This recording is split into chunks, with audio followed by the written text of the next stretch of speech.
होने वाले मरीजों के साथ ही साथ मौतों की तादाद भी तेजी से बढ़ती जा रही है। पिछले 24 घंटों में ही 13 मरीजों की मौत हो चुकी है, लेकिन इस तरफ किसी का ध्यान अभी तक नहीं गया।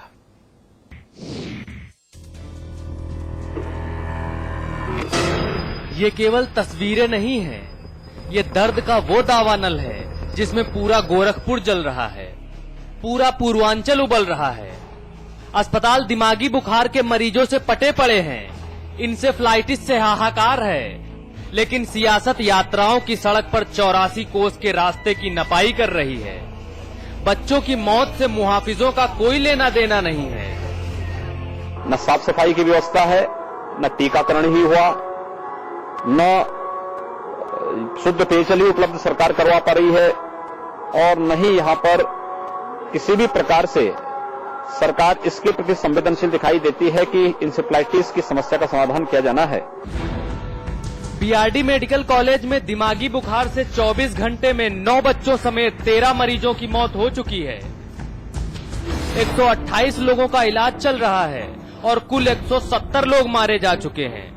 जनवरी से अब तक 610 लोग इस बीमारी के चपेट में आ चुके हैं। दवा के लिए पैसा हर साल आता है, दवा भी आती है। अगर सरकार समय पर सुध ले तो बच्चों का जीवन जंजाल बनने से बच जाए।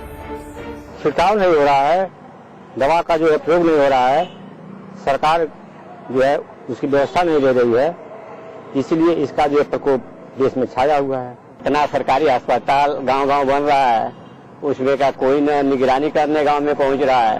कागज की पूर्ति से दवा हो गया, दवा छिड़क दिया गया, ये लापरवाही सरकार की। ये समाज का एक कोड हो गया है जिसमें केंद्र सरकार और प्रदेश सरकार पैसे तो भेज रही है, लेकिन इस पर समुचित कार्रवाई नहीं की रही। दिमागी बुखार गंदगी और मच्छरों के काटने से फैलता है। क्यों ऐसा होता है कि हर साल सैकड़ों बच्चे इस बीमारी का शिकार हो जाते हैं? क्यों हर साल मेडिकल कॉलेज मरीजों से पट जाता है? क्यों हर साल बच्चे मौत के सफर पर निकल जाते हैं? क्यों हर बार मच्छरों की जीत होती है? क्यों पहले से कोई इंतजाम नहीं किए जाते? क्यों हर बार पूर्वांचल को स्वर्ग बनाने के दावे किए जाते हैं? क्यों वादों के बाद पीछे मुड़कर कोई नहीं देखता? आखिर क्यों लखनऊ और गोरखपुर का अंतर अनंत में बदल जाता है? स्वास्थ्य विभाग की लापरवाही यह है कि गांव-गांव में अस्पताल तो खुल गए हैं, मगर वहां पर देख रेख करने वाला और लोगों का इलाज करने वाला कोई डॉक्टर नहीं है। हरेंद्र द्विवेदी, समाचार प्लस, गोरखपुर। इस मुद्दे पर बातचीत करेंगे अमिताभ अग्निहोत्री, जो हमारे मैनेजिंग एडिटर हमारे साथ दिल्ली से हैं। आपको मैं लखनऊ लेकर चलूंगा। हमारे साथ शिव प्रताप शुक्ला साहब हैं, आप भारतीय जनता पार्टी के नेता हैं। डॉक्टर डीसी पांडे हमारे साथ हैं, आप बाल रोग विशेषज्ञ हैं।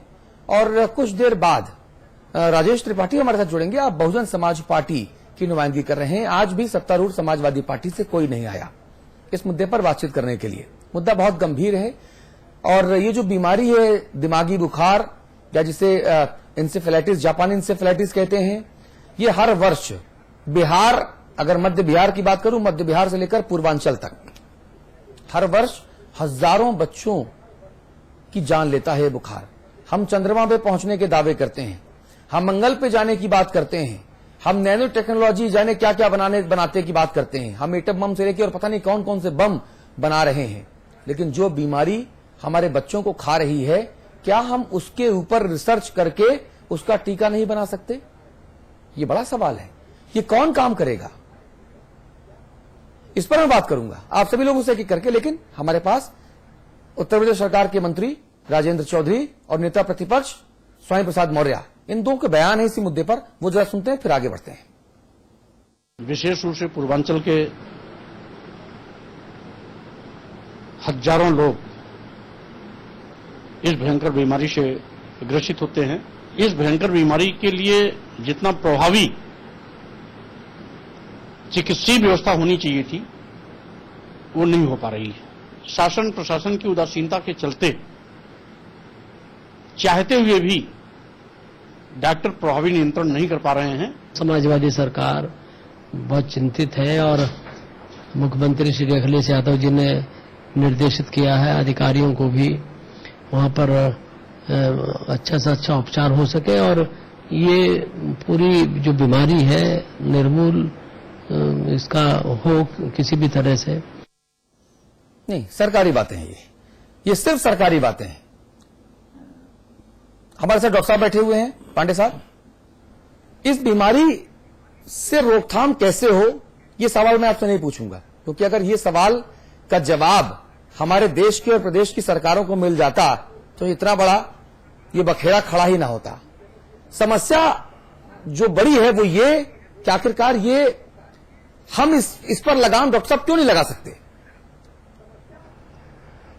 पहले तो मैं आपसे एक चीज बताना चाहूंगा जी, कि जहां तक रोकथाम के संबंध में बात है, ये बीमारी मुख्यतः जो है ये मच्छर है, फ्लेविवायरस होता है इंसेफ्लाइटिस, और जो वायरस के थ्रू, वायरस जो है एक मच्छर के थ्रू जो है आमतौर से पालतू जानवरों में, जैसे सुअर हैं, फिर उन्हीं से कभी कभी जो पालतू जानवर भैंस गाय हैं, और उन्हीं चूंकि उन्हीं के द्वारा मच्छर वहां पहुंचते हैं, फिर उनसे करके ट्रांसमिशन ह्यूमस में हो जाता है। तो जहां तक कंट्रोल की बात है, तो एक बात है कि मच्छरों से बचाव किया जाए। अब इतनी बड़ी एरिया में जहां की धान की फसल ज्यादा है, और वहां पूरी तरह से मच्छर के लिए लोगों में जागरूकता बढ़ाने की जरूरत है, कैसे इनसे रोकथाम करें, जैसे नेट का यूज करें, मच्छरदानी का यूज करें, और जहां तक हो सके कीटनाशक दवाइयों का प्रयोग करें, न पनपने पाए।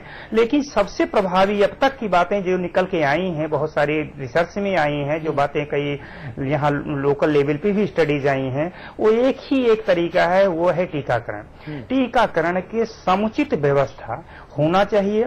और सबसे अहम बात इसमें है कि इतने के बावजूद जबकि उत्तर प्रदेश, बिहार, आसाम, आंध्रा, तमिलनाडु, इन सब एरिया में इंसेफ्लाइटिस बीमारी बहुतायत होती है, इसका प्रकोप बहुतायत देखा जाता है। अभी तक जो कि हमारा इंडियन एकेडमी का पीडियाट्रिक्स का कंसेंसस है, इंडिया गवर्नमेंट हेल्थ मिनिस्ट्री को रिकमेंड किया है कि ग्रुप एरिया वाइज ग्रुपिंग करके उसमें इसको नेशनल इम्यूनाइजेशन प्रोग्राम में लिया जाए, राष्ट्रीय टीकाकरण के मिशन में से लिया जाए, तो इसको और भी प्रभावी बनाया जा सकता है। तो कुल एक मुद्दा यही है कि टीकाकरण ही एक तरीका है जिससे पूरी तरह से। डॉक्टर साहब, आप बार बार टीकाकरण शब्द का इस्तेमाल कर रहे हैं, इसके लिए क्या कोई विशेष टीका है? क्या जो रोटा वायरस की हम बात करते हैं, जो दिमागी बुखार को रोकता है, रोटा वायरस, क्या रोटा वायरस फैमिली का ही कोई ये टीका है? मैंने तो सुना था कि कोई टीका है ही नहीं, और अगर टीका है ही नहीं तो टीकाकरण फिर कैसे होगा? और अगर टीका है तो फिर सरकारें विफल क्यों हो रही हैं? डॉक्टर साहब, नहीं, टीका है, ऐसा नहीं कि टीका है। यस 4142 नाम का एक टीका होता है, जिसको हमारे इंडिया गवर्नमेंट यूज कर रही है सिंगल डोज में, जो कि चाइना से हम क्या कहते हैं कि इंपोर्ट करते हैं, और उसको लगाया जाता है। लेकिन अभी तक हम लोगों की जानकारी में ऐसा कोई लिटरेचर में बात नहीं आई कि टीके का कितना प्रभाव है। जो इसके पहले स्टडीज हुई हैं, उनमें यह देखा गया कि इन टीकों के लगाने से 50 से 70% ही प्रभाव देखा गया है। तो एक तो स्टडी चल रही है, लेकिन अभी तक उनको कोई इस तरह कोई जर्नल, कोई पत्रिकाएं निकल के नहीं आई कि इनकी प्रभाविता कितनी इन टीकों की। इस पर जोर देने की जरूरत है कि जो हम लगा भी रहे हैं कितना प्रभावी है। एक बात मैं और चाहता हूं आपसे कि आप जरा सरल नॉमेनक्लेचर में इस टीके का नाम बता दें। गोरखपुर के आसपास के जो हमारे दर्शक हैं, वो किन दुकानों से अपने बच्चों के लिए टीका खरीद सकते हैं? चूंकि अब आप आए हैं तो जरा आपका लाभ भी हो जाए। देखिए, दुकानों की बात जहां तक बात है, गवर्नमेंट जो हिंदुस्तान सरकार है, ये चाइना से यस41 के नाम से टीका ले रही है, और उसी को उपलब्ध कराई है जो सिंगल डोज में लग रहा है। रही बात प्राइवेट सेक्टर में उपलब्ध होने की बात, अभी तक एक ही कंपनी बायोलॉजिकल ई कंपनी है, वो टीका जेई का लेके आई है, जिसके 2 डोज लगाए जा रहे हैं। वो टीका जेई बायोलॉजिकल ई कंपनी है, सिर्फ वही अकेली भी है मुख्यतः, जो कि एक लोग जाकर के प्राइवेट प्रैक्टिस में प्रैक्टिशनर डॉक्टर से लेकर के टीके का लगवा सकते हैं, उसमें ऐसी कोई बात उपलब्धता है। लेकिन गवर्नमेंट में यस41 उनके हर एक सेंटर पर टीकाकरण के उपलब्ध है। कितना प्रभावी है तो मैं नहीं बता सकता, कितना लग रहा है, लेकिन ये है। हाँ, एक बात और सुनिए प्लीज, एक मैं कहना चाहूंगा अग्रवाल जी कि इस अभी तक जो एक चीज ये देखिए कि इस टीका जो चाइना से हम इम्पोर्ट कर रहे हैं, इसका ना तो कोई क्वालिटी कंट्रोल, गुणवत्ता को चेक करने की कोई भी प्रक्रिया समुचित व्यवस्थित नहीं है। ये बहुत बड़ा मुद्दा है। हमारी सरकार को, हमारे विशेषज्ञों को, हमारे जो शोधकर्ता हैं, जो अलग से दवाई कंपनी या वैक्सीन बनाने वाली कंपनियां हैं, इनको सबको ध्यान देना होगा कि उनकी गुणवत्ता को भी मद्देनजर के जितना जो आ रहा है कितने प्रभावी है, हमारे यहाँ जो वायरस का स्ट्रेन है इस पर कितना प्रभाव डाल रहा है। दूसरे देशों की स्टडी 99% है, लेकिन हमारे यहाँ अभी तक जो है 50 से 70% के बीच में है, जो कि ज्यादा होने चाहिए। अभी 2005 में सरकार ने बोला कि 86% हमने कवर कर लिया टीकाकरण करके, 86% टीकाकरण करके लगभग 95 से 99% हम कवर कर लिए हैं। लेकिन कितना प्रभावी है इसका कोई डाटा अभी तक उपलब्ध नहीं है, ये भी एक अहम बात है। ठीक है, ये बहुत अच्छी बात आपने कही है। मैं साधुवाद देना चाहूंगा आपको कि आप के हमारे स्टूडियोज में आने से जिन क्षेत्र विशेष में ये बीमारी का प्रकोप है वहां के लोग जरूर लाभान्वित होंगे। मैं फिर बता दूं कि S4S41 ये एक टीका है जो चीन से भारत सरकार आयातित कर रही है। सरकारी टीकाकरण केंद्रों से आप इसको प्राप्त कर सकते हैं। और एक S14 अच्छा S14 अच्छा S14 अच्छा, और दूसरा एक बायोलॉजिकल करके एक कंपनी है जो इस बीमारी से निपटने का टीका बनाती है। तो आप लोग अपने बच्चों को जरूर लगवाइए। ये कोई हमारा प्रचार कैंपेन नहीं और ना ही हमारा कमीशन है, इसमें पहले बता दूं।